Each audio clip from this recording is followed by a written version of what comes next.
Hello Podcats, Geoff Gascoigne here.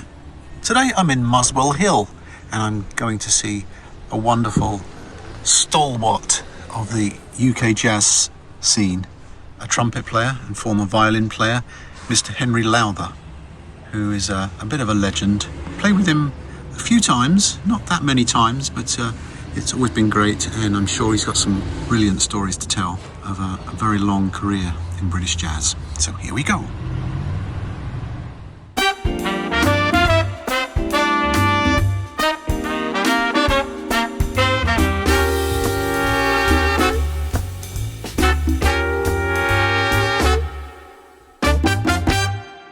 The Quartet Jazz Standards podcast is brought to you by the Quartet app for iOS, taking your jazz play-along to another level.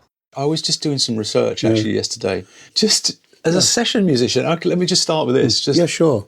Bing Crosby, George Harrison, Elton John, Henry Mancini, Paul McCartney, Van Morrison, Sir Simon Rattle, Nelson Riddle, David Bowie. Really? Yeah. It wouldn't have been any particularly noticeable. What I remember was a large session orchestra. The significant thing I remember about it was held on a bank holiday, which meant that musicians were actually paid double money. The names of the musicians are probably not even notated, on the recording, I would have thought. Right. So in other words, that was anonymous. So that was just another session for you? It was just another session, yeah. Through contractors or fixers, as we call them, or concrete mixers in rhyming slang. So you just get a phone call. And very often the money went through them too, according to musicians' union rates. Right. And of course, the whole business about being a session musician wasn't just about recording music for artists. It was also television, radio, and of course there was far more broadcasting in those days than there is now. Mrs. Thatcher killed that off primarily by removing the needle time agreement, so that radio stations could play as much recorded music as much as they liked. Whereas before they were limited to how much they could do it. So in order to have a lot of music on their stations, they used to have to book musicians to play it. Do you have some memorable sessions that you did of those kind of poppy kind of era things? Anybody that knows me well will know that I have a very good memory. I can remember many recording sessions. Wow, okay. Well, give me a few memorable moments then. Okay. Paul McCartney, because it's the first one that came into my head. And I was booked by the contractor was George Hamer. George Hamer was the youngest brother of the Hamer brothers. Ian Hamer was the most well-known. Now, he was a trumpet player, but he was a big fixer. And he used to fix all the Beatles stuff and Paul McCartney. I never recorded with the Beatles, by the way, but I did record with Paul McCartney and George Harrison. However, the session that came into my head was Paul McCartney, and it was in the old Air Studios, which was above Peter Robinson's at Oxford Circus. It was owned by George Martin, the well-known Beatles producer. And indeed, he was the producer on this session. And I went there and I was with famous trumpet player Derek Watkins. And what I remember about it was as we sat down to do the recording, there were 3 tracks to record, and George Martin had done the arrangements. And we sat down and Paul McCartney was speeding, so he came over and said, I hear you 2 guys are the artists in town. And I also remember this because Ronnie Ross, the great baritone player, he was very nervous because on the previous occasion, because of his addictions, he got sent home off a session by George Martin. So he was very nervous in case George Martin would remember it. People like George Martin didn't take much notice of musicians in general unless musicians did something wrong. Yeah. The musicians were just sort of cannon fodder to people like George Martin. Do you remember which tracks you played with? No, not Paul? at all. Right. It's another characteristic of me is I take very little notice of what I've recorded. Have you not ever tried to track down some of it? I haven't actually, but I do in fact have a record of what I've done through 2 or 3 people that's come my way. My oldest son went through all the recordings that I personally have that had been sent to me by record companies, sessions that I'd done. Then there was this French guy, Philippe Renal, who was a big fan of British music. He produced a book called Simply Not Cricket. And it was a list of all the recordings of British jazz musicians had done, like jazz recordings, but also at the back for a lot of British jazz musicians that also were very active in studio work. He also listed all the recordings that he could find of them. Right. I can remember Paul McCartney himself trying to work something out. He sits at the piano and he's trying to work out a chords of a playing trite on the piano. And I always remember he turned to us and his very words were, "You must excuse me, but I don't know music." What? That's what he Paul said. McCartney. He said that. He said, "You must excuse me, but I don't know music." So that was that one. And there was another sort of funny thing with producers, I remember, in the old Morgan Studios in Wilston, when there was a large horn section, and we got there and the producer had not arrived, but we started running through it. We couldn't play in tune because the bass was out of tune. And it was extremely difficult for us to play in tune. Well, it's really impossible to play in tune, because the bass is out of tune with the keyboard and guitars. So they started blaming it on us. But eventually the producer arrived and he came out with immortal words as well. He sat down and said, "Let me listen to it. I've got fresh ears." I always remember that one. And I also remember that one because the same producer, "We got it now, that's good. But I'll move over to a couple more tracks. Let's do it again. And we'll do it again, just in case." And what they're doing is they're getting you to double track Double it. track without telling you. And of course the union thing is they have to pay you another 125%. And because it was one way of trying to get away with it. Yeah. So it was me in the studio that put my hand up and said, "Actually, you can't do that." I was a bit surprised by the other musicians didn't sort of come out very strongly to support me. So the producer got really angry with me, came rushing out into the studio from the booth, and he said to me, "You should go and join the women at Grunwick's." Grunwick was a famous strike that was going on in Wilston for a photo processing laboratory. So that's a little bit of anecdotes from my... Amazing.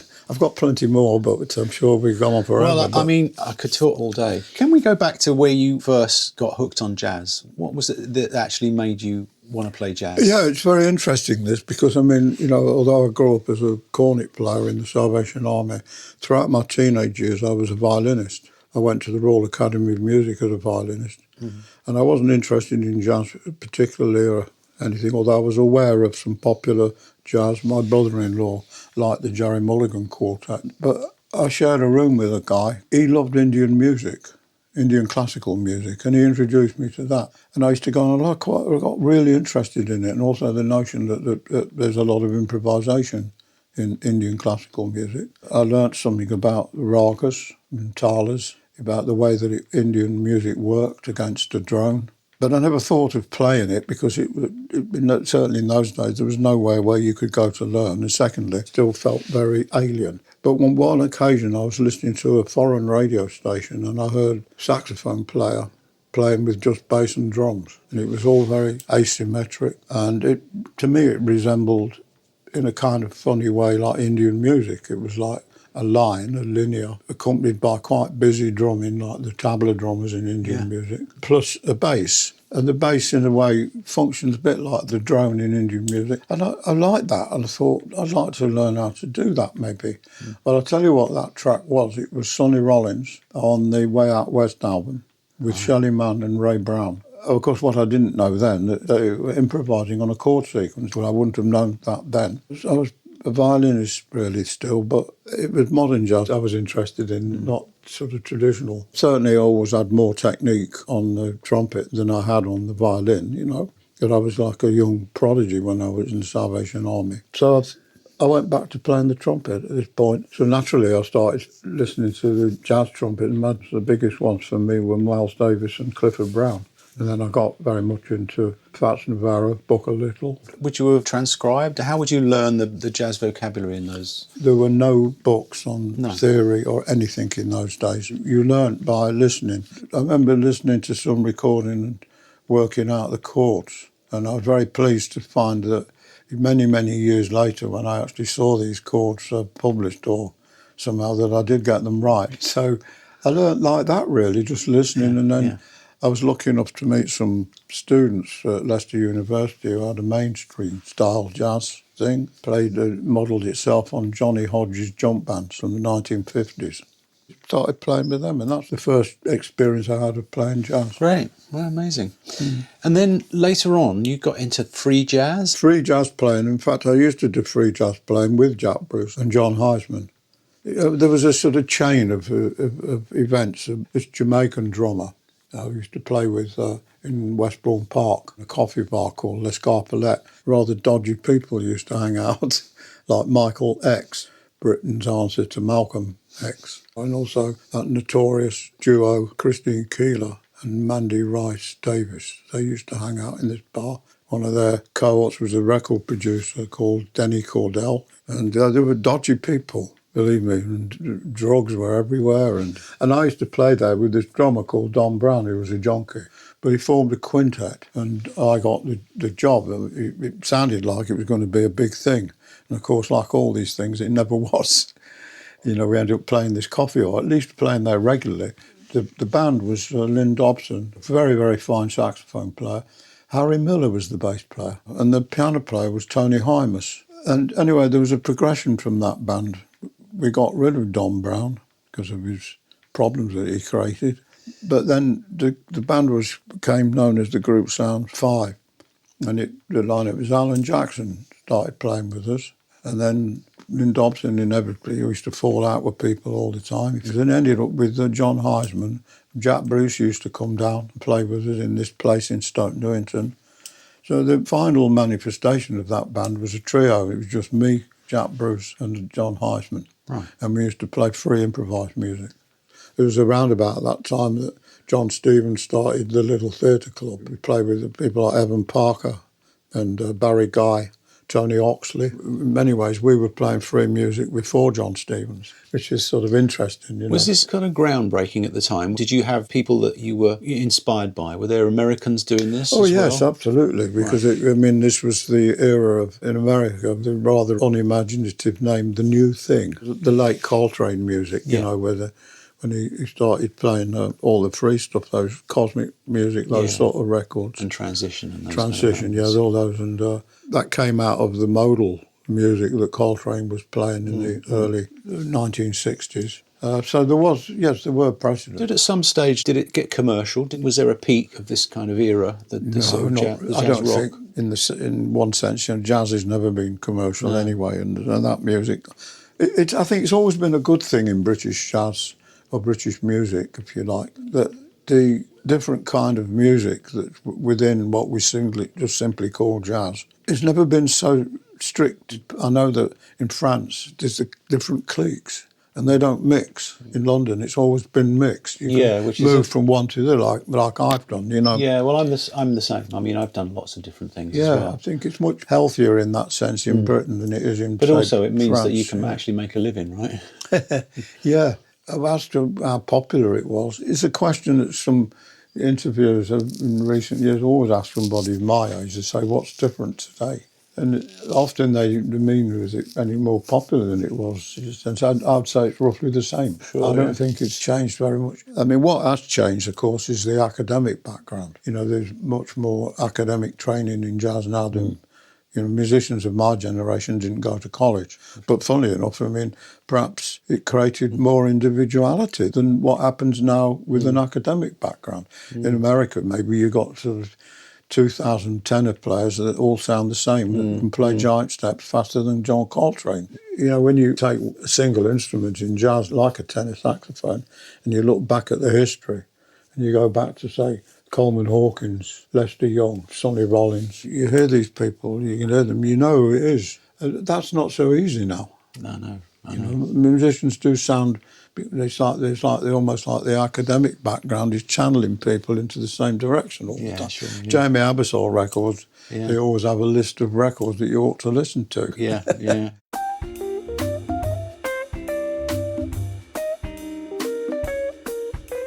So speaking of Jamie Abersol and standards, I asked you to pick a standard to play today, didn't I? Yeah. And what did you pick? There Is No Greater Love. And why did you pick that? From the top of my head, it's just a tune that I Great like. tune, isn't it? It's a great tune. So I showed you my apps, didn't I? Yeah. Before we started, and I think it's the future, isn't it? It's the future of Jamie Abersol. Yeah, I'm very impressed as well, I have to tell you. Thank you very much. Yeah. So we're going to play There's No Greater Love. You're going to play two choruses. There's an 8-bar introduction. And here it comes. Right. Okay.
Yeah.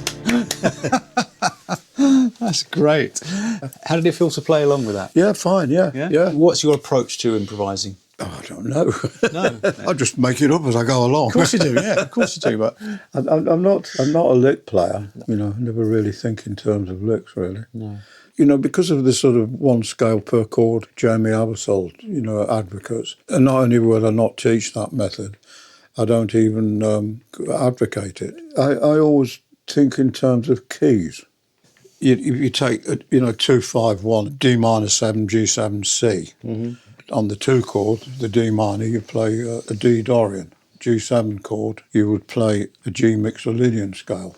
And then, of course, on the 1 chord, you play a C major scale. How do you flow from one to another? Yes. I mean, I teach my students that, for a start, that all the different kinds of minor scales are actually all interchangeable. I mean, even if you play something modal, you know, like So What, you know, you're in D minor.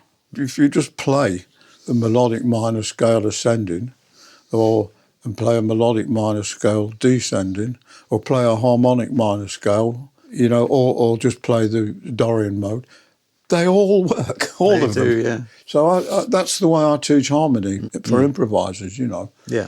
I don't like that sort of Lockerian mode, altered scale stuff, you know.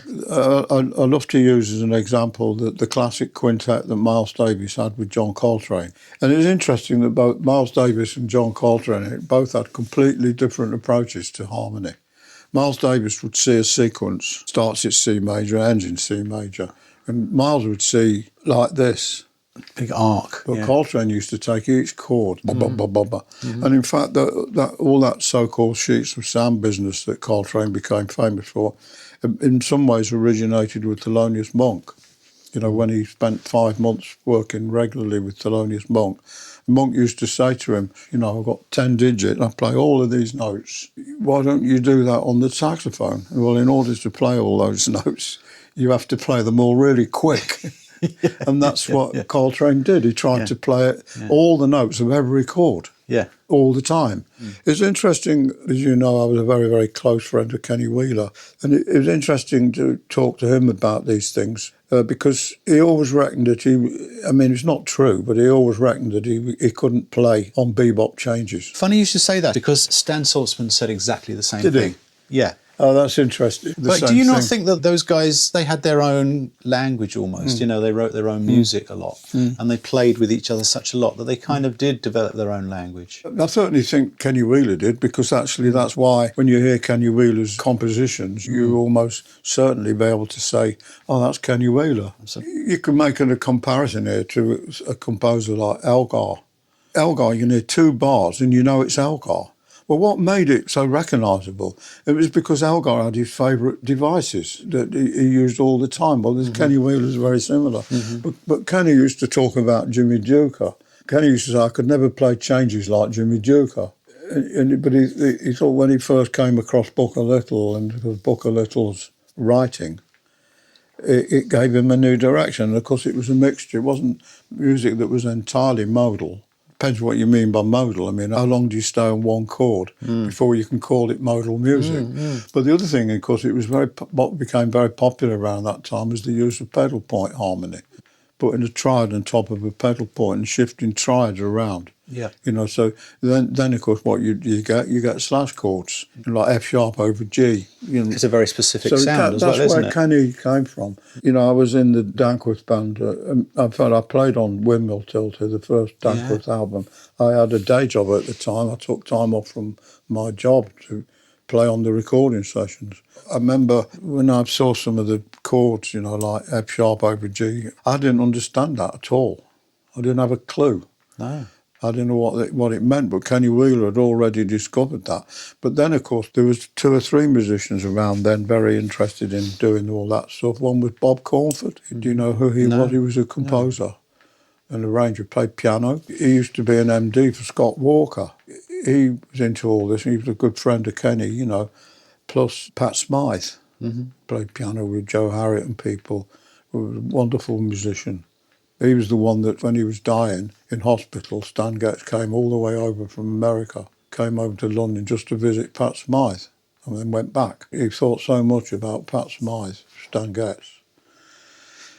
And also, notably with Kenny, because he had lessons off Richard Rodney Bennett, and I think he learnt a lot of stuff about all that from Richard Rodney Bennett. So he took a lot of classical music and brought it into jazz? Yeah. Actually, I remember Kenny telling me that one of the things he did with Richard Rodney Bennett, he gave him 3 notes and said, write a wind quintet, use these 3 notes, and you can use them like a tone row, like you can have them backwards, forwards, upside, inverted, and inverted backwards. And also you can change the key. You don't have to stick to the same 3 notes. You can have all 12 keys. And he wrote a wind quintet. And I remember Kenny telling me, I'm sure he told me this, that Richard Rodney Bennett arranged to have it published. But I've never heard anybody ever mention it. If it was published, where is it? I'm sure somebody would have found it. But I remember Kenny telling me that. Yeah. So you played at Woodstock, didn't you? Yeah, 1969. So what do you remember about playing at Woodstock? Yeah, I can remember quite a lot, really. I mean, You've got a great memory. The whole thing begins on the Friday afternoon when we first arrived at New York Airport. The traffic jam on Highway 17 of people heading towards Woodstock, and then I was buying a map in a diner and negotiating our way through the Catskill Mountains to the town where the hotel's supposed to be. But the booking system had broken down in the hotel, people sleeping in the corridors. Yeah, and it went on from there. I've been flown in the next day with helicopter, did our bit. I heard Santana, what's it called? The Incredible String Band were playing. That was a British band. They were playing as we managed to scramble on one of the last helicopters before it got dark, because they weren't going to fly the helicopters once it got dark. Was that the only way into the festival, by helicopter? Yeah. And they had the radio on, and it was saying, the traffic jam on Highway 17 was now 10 miles long, and then a bit later it was 20 miles long. And then he said the governor of New York is declaring this festival a disaster area, and they're going to send the army in. But the army never got there because they couldn't, because all the roads were blocked. Wow. And then, in fact, the next day, the Sunday when we left and we're going towards New York City, there are all the people parked along the motorway. All their cars are all the way along the motorway. The people who couldn't get there, and they just stayed with their cars just to be somewhere near. It was almost like a sacred event, And the people, partners, as you're driving, they're all doing the old hippie thing, like this as you drive by them and that, They were the ones sit on the roofs of their cars on the motorway. Can you imagine that, like the M1 with cars parked for miles? I can imagine that. Actually, it was incredible, Yeah. Right, to finish off, I've got some questions which I ask everybody in the podcast. Starting with, what's your favourite album? It's hard to pick one, isn't it? Obviously, but you can have a couple. I think Milestones, the one that preceded Kind of Blue, Miles Davis. Okay. I think without doubt that's my favourite. Did that make a huge impression on you at the Yeah, time? I mean, if you to pick one record to take with you to a desert island disc, I think it would be that one. Next question. Is there a favourite musician, alive or dead, that you would have liked to have played with? Strangely enough, maybe Thelonious Monk. kind of person you could learn so much from. A unique individual. I always found playing his music quite hard. I mean, on paper it looks easy, doesn't it? Yeah, I agree. And I don't think it would have been easy to play with either. Maybe Thelonious Monk. It's a difficult question, yeah. Is there a highlight of your career? You've had such a diverse career and you've done so many things, but is there a couple of moments that you could pick out? Yeah, once again, it's difficult. You might ask me tomorrow and I might say something different, but right off the top of my head, I would say playing in Canterbury Cathedral with Mike Gibbs in 1970. So it was the 800th centenary of Canterbury Cathedral. It was an absolutely amazing concert with Mike Gibbs. He had Mike Pine playing the cathedral organ. He had tubular bells and all sorts of things. And that was two trumpets. That was me and Kenny Wheeler. Trumpets sound great in cathedrals, don't they? Oh, I love playing in large churches and cathedrals. Absolutely. Basses, not so much, but trumpets sound great. Yeah, it makes playing the trumpet a lot easier because you don't have to work very hard. Certainly a lot easier than playing in the 606 Club. Yeah. Well, it used to exhaust me in no time at all. It was very loud as well, wasn't it? We played with Peter King many times, didn't we, in the 606? Do you have nice memories of Peter King? Yes, I did. I did 8 years with him, of course, in the quintet. 8 years, a very, very nice memories. Although he wasn't a team player, Pete. I mean, he played for himself always, whereas the rest of that band played for and with each other, and it's something we all noticed, and often used to talk about it, even to the extent of actually asking Pete King whether we could rehearse more, so that we could learn all the music we were playing from memory, so we wouldn't need music stands. But he never warmed to it, Pete. No. That was not his thing at all. Complicated man, wasn't he? He was just as happy playing with a local rhythm section somewhere as he was playing in a really good band. Yeah. It's funny that, isn't it? What was the last concert you attended? Messiaen, playing the long Latin title, Expectum Mortuorum, whatever. It's a long title. They played this piece, and they were played also in the concert was Stravinsky's Mass, Stravinsky's Symphonies of Wind, and some early works by Messiaen, and some choral pieces by de Roufler, and I think Poulenc, if I remember rightly. That was a beautiful concert. So you haven't lost your love of classical music? You always loved classical music? Yeah, I do. And I have to say that almost in the form of a confession, that I listen to more classical music than jazz, Right. And as a listener for jazz, though, in many ways, I'm still more interested in the music that I grew up with than what's gone on today. Not that's not for any critical reason. It's just that I've developed out of the music that I first heard when I was younger. It's not wholly true. I do listen to jazz and I do hear some things that I really like. I'd rather go to gigs than listen to music at home. Yeah. Do you have some favourite classical composers that you go back to a lot? That's changed over the years, but I love Haydn and Brahms. I love very much. Yeah. I love Elgar, and I've mentioned Messiaen just now. Yeah. Mike Gibbs also was always a big fan of Messiaen. I could go on forever with that. I could talk to you all day, but I don't have the time, unfortunately. Yeah. Question 5. What would you say was your musical weakness?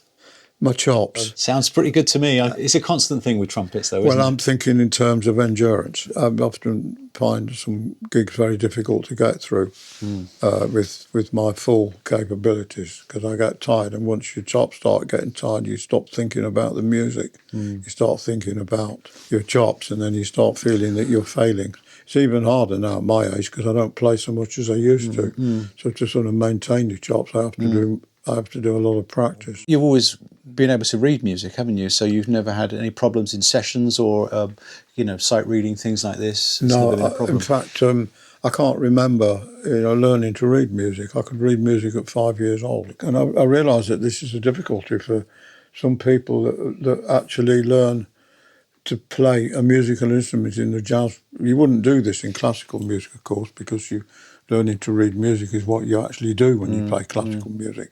But where there's an improvisational sort of element as in jazz. You might not actually need to, in many ways, not need to learn to read music. That's right. You get somebody, very irresponsibly, I would say, which John Stevens used to go around telling students not to learn to read music, because learning to read music will spoil you.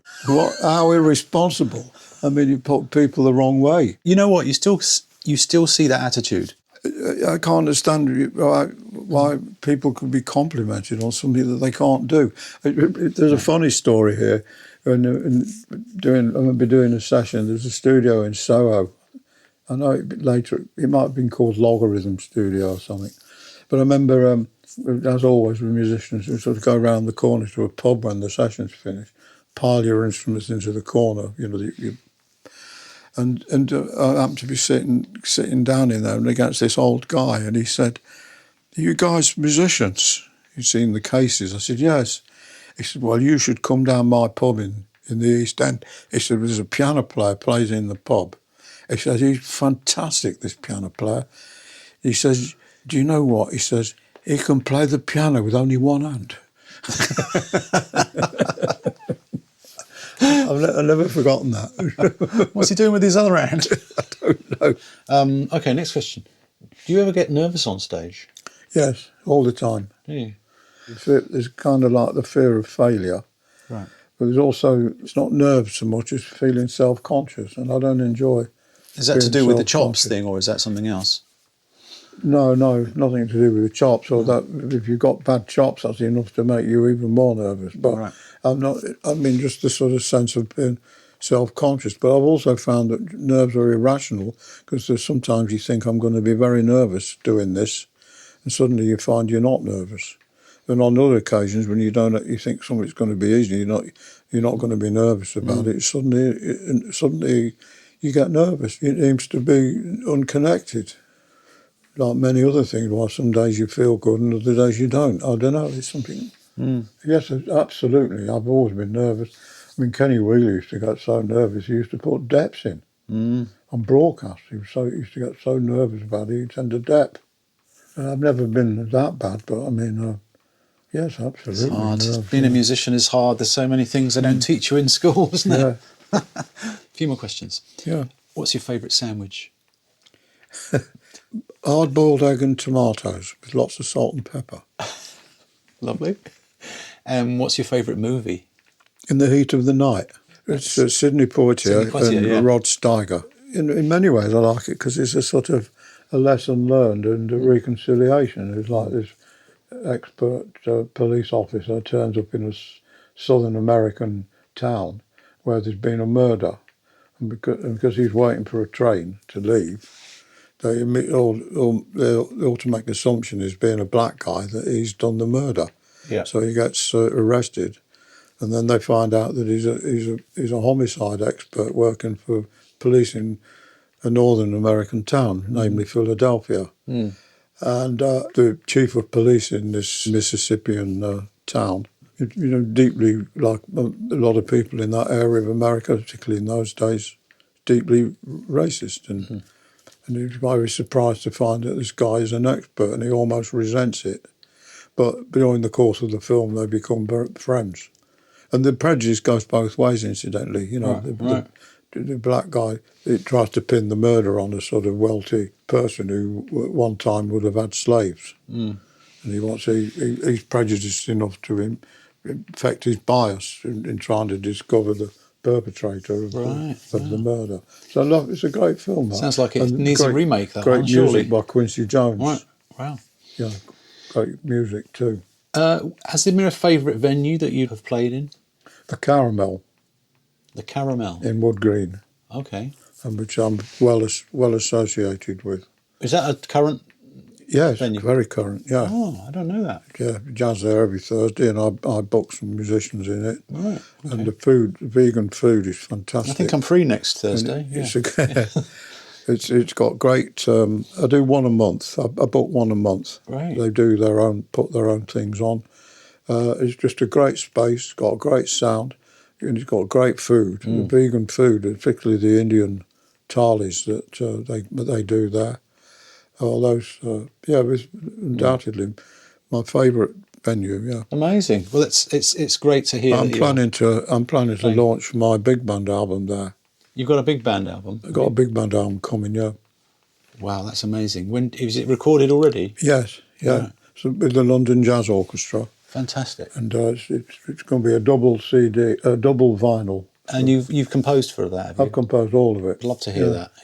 Yeah. That's coming out hopefully in February. At the moment, there's all this stuff going on with the artwork and other issues, you know. Right. Yeah, but anyway, I've decided that as I love the caramel, it helps to put all the time trying to raise the profile of the caramel. There's some reason it's difficult for people to get people to go there, but let me know when it is. I'll be there for sure. Yeah, planning in somewhere like February. Right, fantastic. But we'll see. 2 more questions. What's your favourite country or city? Italy. Yes, absolutely, Italy. About favourite city there. It's funny because musicians, well, I mean, from my perspective, don't tend to take too many holidays. You know, when you come back from a tour, you don't really want to go out again. Yeah, I'm like that. And I hate airports and flying. I'm not a nervous flyer, but I mean, I don't like sitting in a sardine can in the air, you know, and all the processing that you have to go through to fly. I don't want to fly ever again. Yeah. But I'm going to have to go to Berlin. Great. So my last question is, what's your favourite chord? I've had some interesting answers. I actually can answer that. I would say a dominant ninth chord in third inversion. Okay. You going to play it for me? Yeah. Go on then. I've got to switch it on first. Ooh. Well, it's basically G9. G9, yeah. But in third inversion, it's like the F's in the bass now. Right. So leave the root out as well. So. Oh, that is nice, isn't it? So you've got F in the bass and you've got a B natural. Oh, yeah. Now that's, do you know, what's that? Whose composer is that? Just that use of that tell you I probably definitely. It's Elgar. Elgar, love that chord. Everyone should listen to classical. There's so much to be discovered, isn't there, from that? Yeah. That's brilliant. What sort of things do other people say when you ask them a favourite I've had loads of different things. Major 7, sharp 11. Someone said a B flat triad on his piano. Just a B straight. Yeah. Triads are underrated in modern jazz. It's true. Yeah, I think so. Yeah, I know. It's absolutely true. That is interesting. You know, but it's interesting. You know, when I think of Kenny Wheeler, I just think of Lydian chords. You know. Yeah, absolutely. Yeah, very much so. Lydian chords and sort of altered chords. I remember the first time I came across this chord, I didn't know what it was.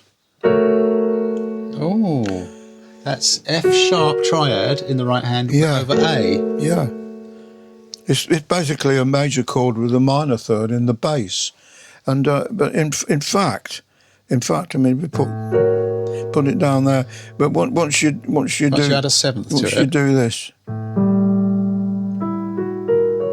and then it's not so unusual, right? Because you've got the seventh. It's an A13 flat 9. Yeah, that's all it is. Yeah, isn't it? That's all it is. But when you first presented to it, like. First time I saw that, I thought, what the hell is that? You can't put minor third in the bass of a major chord. How would you improvise over F sharp over A? What would you do? Like a diminished scale, really, I suppose. Yeah. Yeah, you know. Right. Isn't it? Right. I would say that, really.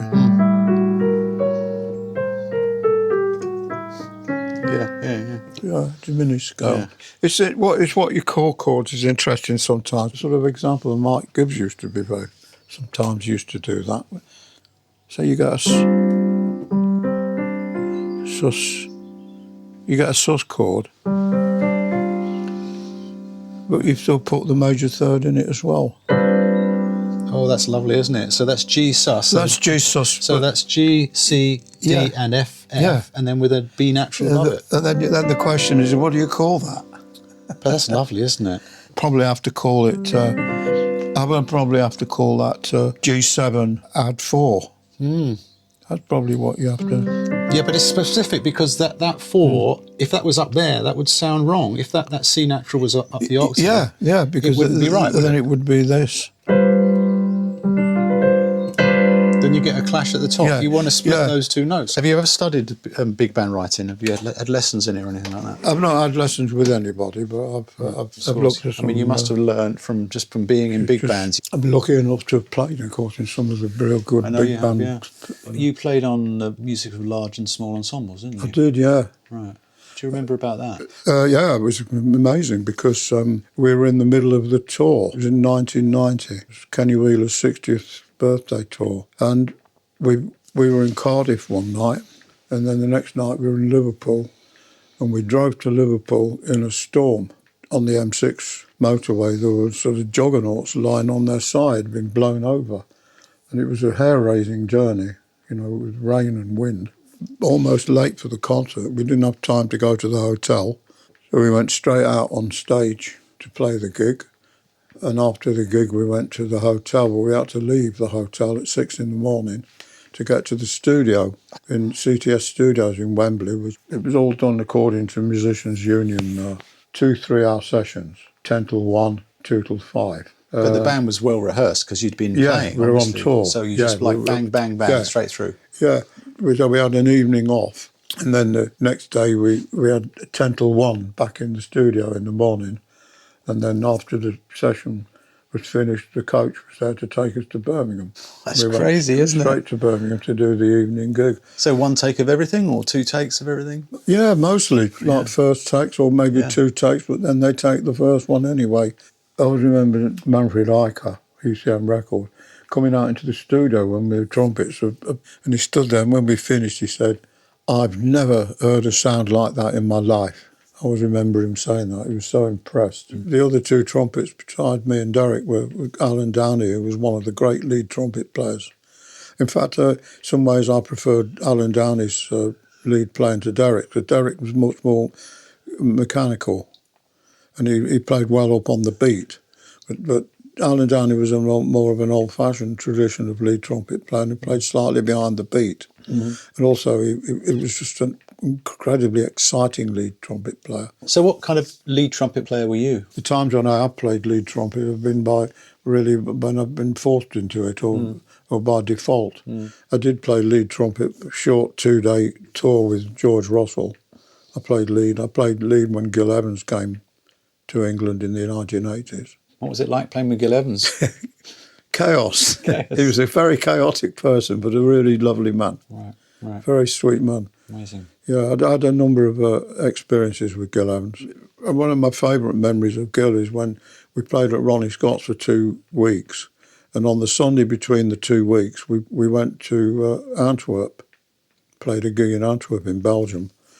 So it meant finishing at Ronnie's at 3 in the morning and then getting a plane early in the morning the next day. So I didn't go to bed as far as I can remember. And staying in a hotel after the gig in Antwerp, coming back on the Monday morning and then to be in Ronnie Scott's that evening. We're coming back on the Monday morning, I'm on the tube and I get the Piccadilly line all the way from Heathrow to Wood Green, So I'm sitting on the tube, we get to Leicester Square tube station and I look out the window and there's Gil Evans on the platform. And he had all the band's music. It was a pile, he didn't have a bag. And a lot of it was just the music we were playing from was scraps as well. Pencil written. Oh, unbelievable. There's no organisation. And he's got a big pile of music under his arm like this. No bag. And he's standing on the platform on Leicester Square tube station with this pile of music under his arm, looking up at the sign to see where he's got to go. And his eyesight was terrible and he used to do this. Yeah. And he's going like this. And he's standing and there's people going by him like this with no idea who this man was. I wanted to cry, to see that great man, wonderful person and amazing talent. Amazing, yeah. Gil Evans. What a life. What great stories. I could talk to you all day. Thanks so much for your time. It's been a great pleasure. Thank you very much. It's a wonderful idea. I had no idea. Yeah. Maybe we'll do part 2 at some stage. But thanks for your beautiful playing as well, and thank you for inviting me. Great. Right, bye. Thank you for making it to the end of another podcast. Please subscribe if you want to hear more of them as they land. The Quartet Jazz Standards podcast is a UK Music Apps production. Quartet for iOS, taking your jazz play along to another level. Search for Quartet on the App Store or find out more at quartetapp.com.